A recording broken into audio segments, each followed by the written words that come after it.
Hello my dear, are के simple classes पर आपका स्वागत है।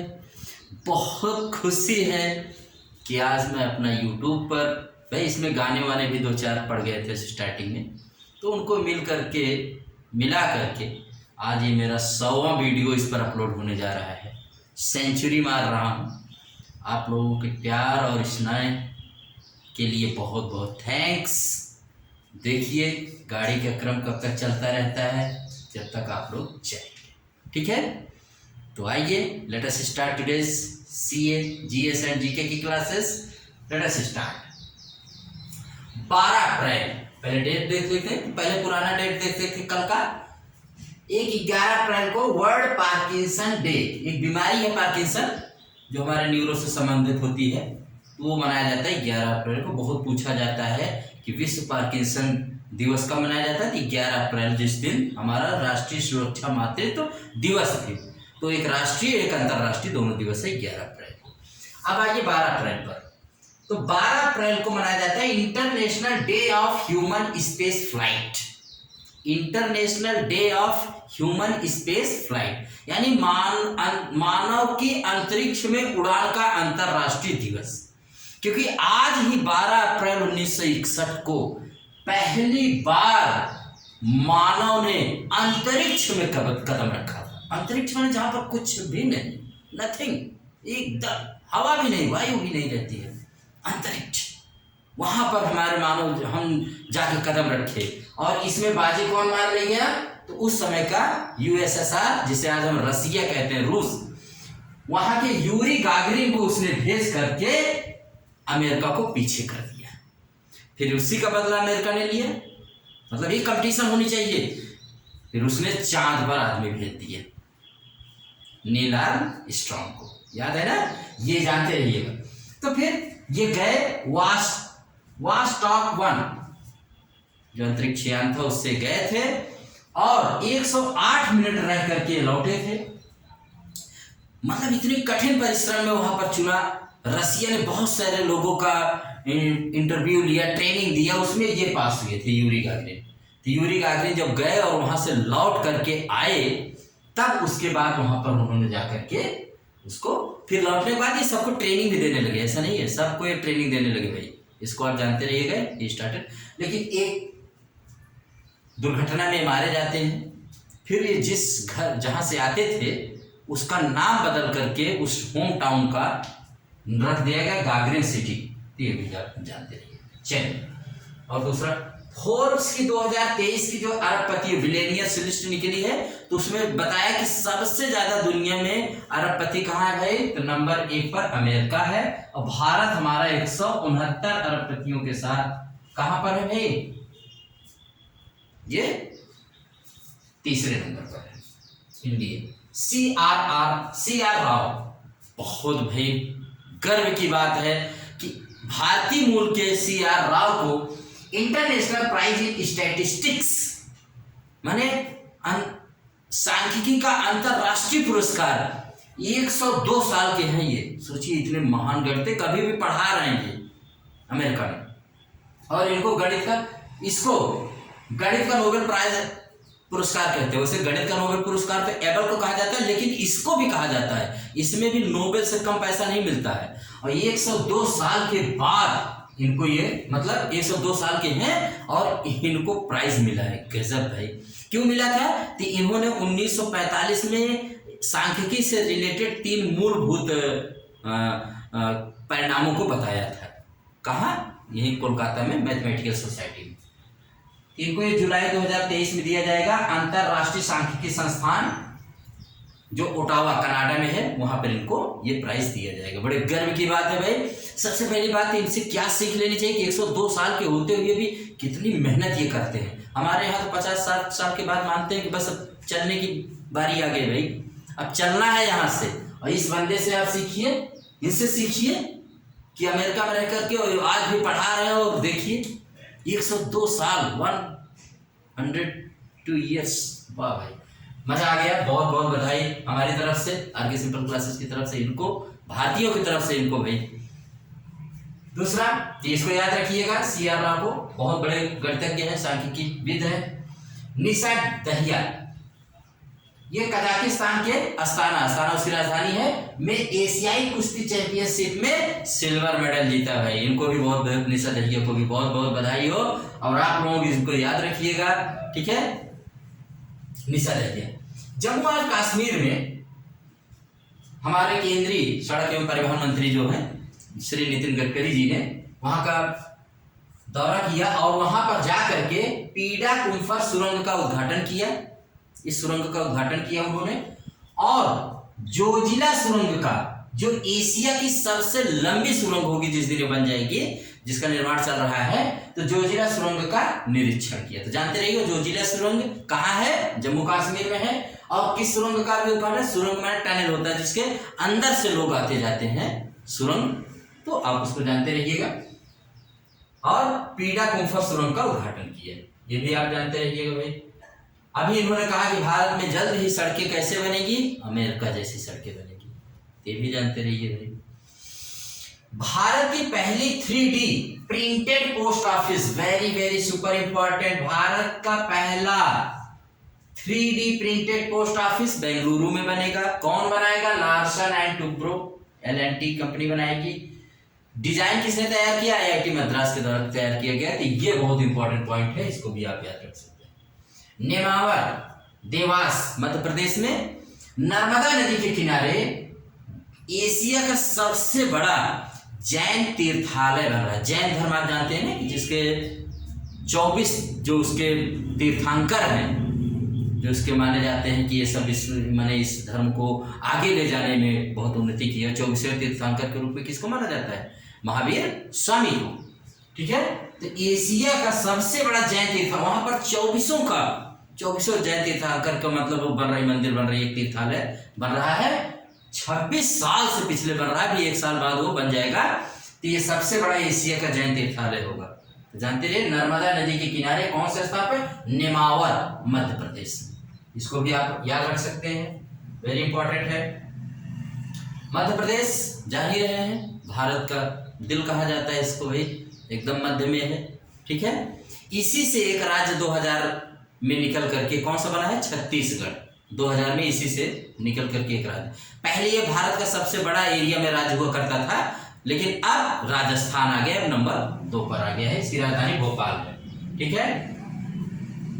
डैम सेफ्टी ऑडिट शुरू हुआ जल संसाधन मंत्रालय द्वारा। देखो हमारे देश में ना डैम जो बांध बने हुए हैं बहुत ही पुराने हो चुके हैं, कुछ तो 1300 साल के पुराने हैं। तो संसद की स्थायी समिति ने कहा कि निर्देश दिया कि भाई आप इन डैम को पता लगाइए, इतने पुराने डैम अगर टूटेंगे तो बहुत हानि हो जाएगी, क्योंकि बहुत सारे गांव, बहुत सारे लोग, इसका बहुत नुकसान हो जाएगा।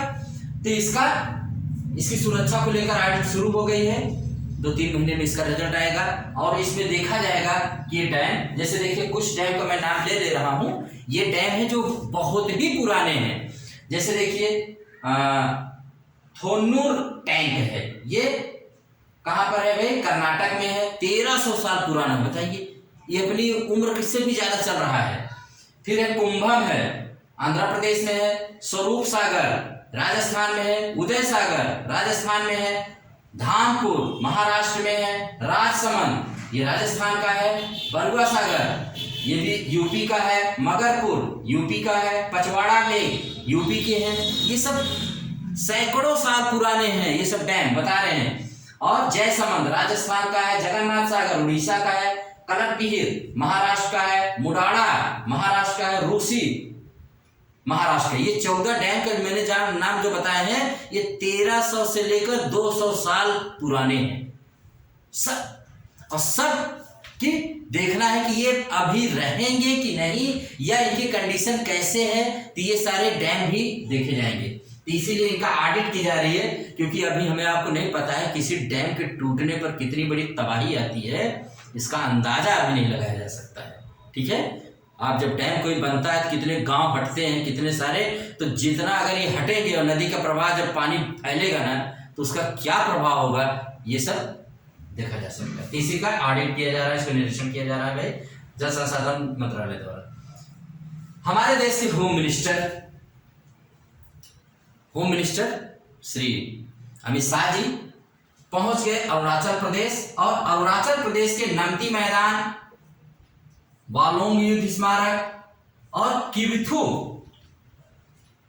अंजा जिला है, अंजा जिला में किबथू, जिसको आप पढ़ेंगे तो भारत के लास्ट पूर्वी जिला, सबसे पूर्वी जिला, इसको मतलब सॉरी गांव कहा जाता है। ये जिला तो पूर्वी हो गई, ये गांव किबथू, इसको सबसे अंतिम गांव माना जाता है भारत के पूर्वी।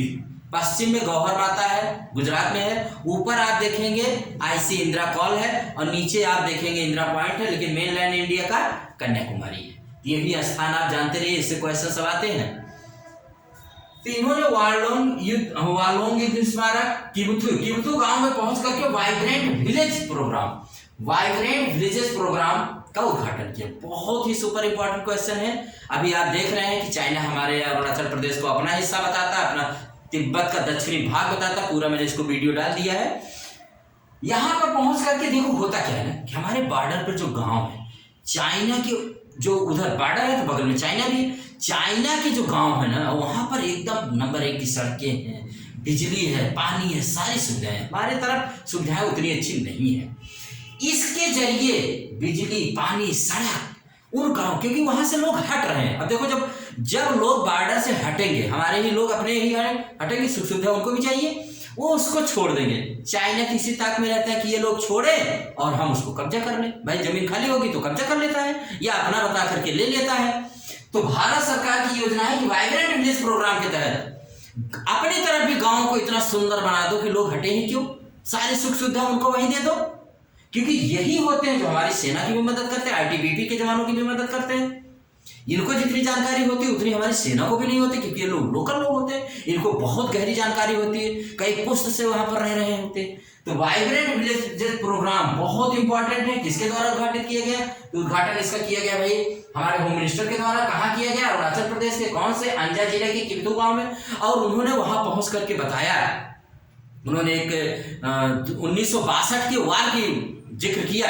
कहा 1962 में जब वार हुई थी, जब चाइना ने हम पर अटैक किया था, हमारे मात्र मुट्ठी भर सैनिक चाइना के सैकड़ों सैनिकों को मार गिराए थे। और उसका जिक्र उन्होंने बताया कि टाइम मैगजीन ने किया था, जो विश्व की सबसे प्रतिष्ठित मैगजीन है अमेरिका की। उसने लिखा था कि मुट्ठी भर भारतीय सैनिकों ने कैसे सैकड़ों चीनी सैनिकों को मौत के घाट उतार दिया। आगे उसने लिखा कि संख्या में भारतीय सैनिक बहुत ही कम थे, नाम मात्र के थे, लेकिन उत्साह और बहादुरी में वह दुनिया के सबसे अच्छे सैनिकों में थे। ये बात होती है भारतीयों की। यार क्या बात है, इस पर तो सीना एकदम कई इंच हो जाता है। और वहां पर पहुंचकर उन्होंने आईटीबीपी जवानों का बहुत गुणगान किया, क्योंकि हमारे एलएसी चाइना बॉर्डर पर कौन से सैनिक खड़े रहते हैं भाई? आईटीबीपी के जवान खड़े रहते हैं। पाकिस्तान और बांग्लादेश के बॉर्डर पर कौन हमारे बीएसएफ के जवान रहते हैं। म्यांमार और इंडिया के बॉर्डर पर असम राइफल्स के जवान रहते हैं। चाइना और भारत के बॉर्डर पर आईटीबीपी के जवान रहते हैं, ठीक है। नेपाल और भूटान के बॉर्डर पर एसएसबी के जवान रहते हैं, सीमा सुरक्षा बल। तो ये सब जानते रहिए, सब पता होता है। हर बॉर्डर की वन बॉर्डर वन फोर्स, इन्होंने नारा दिया था कि एक बॉर्डर पर एक फोर्स रहेगी। तो बीएसएफ रहेंगे, मैंने सबको बता दिया, इसको आप ध्यान रखिएगा, वेरी इंपॉर्टेंट। आप चलिए यहाँ पर देखते हैं ये क्या है वाइब्रेंट विलेज। मैंने बताया सारी सुविधाएं उनको बॉर्डर के गांव को दी जाएगी। और यहाँ पर ये योजना क्या है, इसके तहत क्या विकास किया जाएगा? देखो अरुणाचल प्रदेश, सिक्किम, उत्तराखंड, लद्दाख, ये 4 राज्यों के 19 जिलों को, यानी एकदम बॉर्डर पर होंगे 19 जिले के 46 ब्लॉक और 2967 गांवों को विकास किया जाएगा। उनको बिजली, पानी, सड़क, रोटी, कपड़ा, मकान, everything will be given by the government of India, ताकि वहां छोड़ के हटे ना। और हटे तो चाइना तो बैठा है भैया लेने के लिए, उस तो चाहता है कि हटे, जितनी जल्दी हटेंगे उतनी जल्दी हमारा एरिया बढ़ेगा। तो इनको हटाना नहीं है। और उन्होंने बताया कि आईटीबीपी के जवान किस तरह से मेहनत करते हैं, सलाम करते हैं जवानों को, इन्हीं की बदौलत हम चैन की नींद सोते हैं। होम मिनिस्टर, और जब भी कोई हमारे देश का प्रधानमंत्री या होम मिनिस्टर या कोई भी मिनिस्टर वहां अरुणाचल प्रदेश जाता है तो चाइना बहुत नाराज हो जाता है। पता नहीं उसको क्या प्रॉब्लम हो जाती है, वो गए ही नहीं, अपने भारत के अंतिम गांव में गए भी, उन्होंने कहा ये अंतिम गांव नहीं, भारत का पहला गांव है, this is the first village of India, ऐसा कहकर उन्होंने संबोधित किया। वहां पर रात बिताई और चाइना को कहा कि जो भी आपको करना हो कर लो, एक सुई की नोक बराबर भी जमीन नहीं दूंगा, ठीक है, जब तक हमारे वीर सैनिक, हमारे आईटीबीपी के जवान खड़े हैं, इंडो तिब्बतन बॉर्डर पुलिस खड़े हैं, कुछ नहीं आपको मिलेगा। तो भाई आइए, और वहां पर 9 पन बिजली परियोजनाओं का, भाई पहाड़ी इलाके हैं तो वहां पर पानी से मुफ्त मेरी बिजली बन जाती है, तो इनका भी उद्घाटन किया ताकि उनको बिजली, पानी, सड़क और सारी मुहैया मिलती रहे। तो आज यहीं पर आप चलते हैं, कल मैंने आपको एक देश घुमाया था इजराइल, आज अपना प्रदेश एक घुमाते हैं, नाम है अरुणाचल प्रदेश। वैसे तो बनाया है मैंने इस पर, तो आप अरुणाचल प्रदेश में हम लोग आज चलेंगे। अरुणाचल प्रदेश भारत के पूर्वोत्तर जो 7 सिस्टर्स हैं उनमें सबसे पूर्वी प्रदेश है, ठीक है। इसके मुख्यमंत्री जो है पेमा खांडू जी हैं और राज्यपाल जो है कैवल्य त्रिविक्रम परनाई है, कैवल्य त्रिविक्रम परनाई, ये याद रखिएगा, केटी परनाई करके इनको, पेमा खांडू जी। देखिए इसका पुराना नाम बहुत पूछा है, अरुणाचल प्रदेश का जो पुराना नाम था ना, उसका नाम था नेफा, NEFA, नेफा। नेफा का मतलब नॉर्थ ईस्ट फ्रंटियर एजेंसी, ठीक है, पूर्वोत्तर सीमांत एजेंसी। इसको भाई सूर्योदय का प्रदेश कहा जाता है, सबसे पहले सूरज की किरण यहीं पर पड़ती है। डाउन लाइट पहाड़ों की भूमि कहा जाता है, उगते सूर्य की भूमि, उगते सूर्य का प्रदेश कहा जाता है।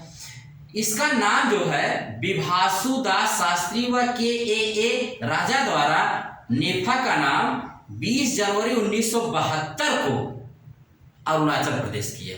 किसने? विभासु दास शास्त्री और KA राजा द्वारा नेफा का नाम अरुणाचल प्रदेश कब रखा गया?